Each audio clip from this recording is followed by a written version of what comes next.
legally or ethically sensitive topics in advertising for Big City Tattoo? Yeah, you definitely, got to kind of tame it down, especially on the advertisement level.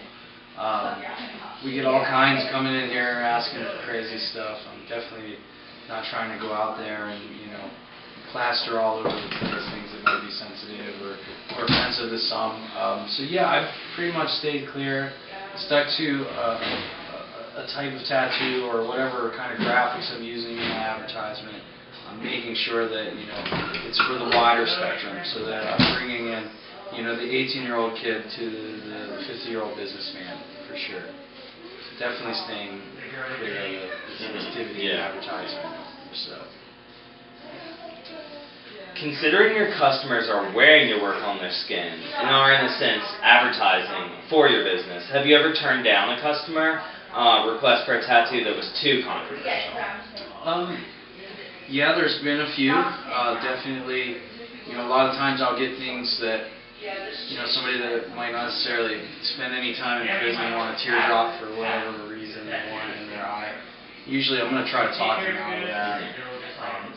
With young kids and younger generation that's not really quite into that point of knowing what they want to do with themselves, for a career.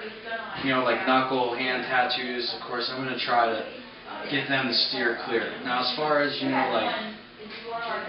stuff that I wouldn't do, or, I definitely would not be doing like racist tattoos, swastikas, I'll just turn it down.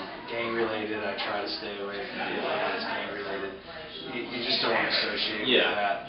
As well as, it's really sort of not what tattooing is about and what tattooing should be known for. And it's not a criminal thing. Everyday people get tattoos, for sure. How do you balance your convictions as an artist and your professional responsibilities as a businessman in the tattoos that you do?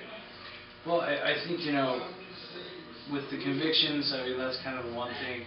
As a businessman and balancing things out, it's my obligation to give a safe environment, a sterile, clean environment. So overall, that sort of trumps my decision making on a tattoo. As far as my convictions, if it doesn't really represent something that I believe in, such as racism or violence, even with some violence, it depends on how it's depicted. I definitely am not going to do something that really doesn't resonate with me as a person. But yet, as an artist, we kind of like to push the envelope, and I do like shock factor. So, depending on in taste how it's done, ultimately that lies with the customer. When they walk through that door and get their tattoo and walk out that door, it's really up to their decision that what they decided to get tattooed and how that's going to affect them on the street. With tattoos, there's definitely, some give and take, so you never know. But as far as convictions go, like I said, if it doesn't really represent, myself as a person, I'm gonna stay clear as much as possible. How does this impact your decision to censor or not censor a tattoo? With some obscenities, there's beauty. Some of that shock value, depending on what you're going with and what you're trying to portray in your artwork, for the individual themselves. I'm going to basically sort of judge their character a little bit, see their reasoning behind it. That definitely is going to weigh my decision if it's something that I want to do. If it's something that I think may be a regret in their life, I'm going to try to maybe convince them to think about it a little longer. I've had numerous people come in, want something, didn't really feel comfortable with the subject matter.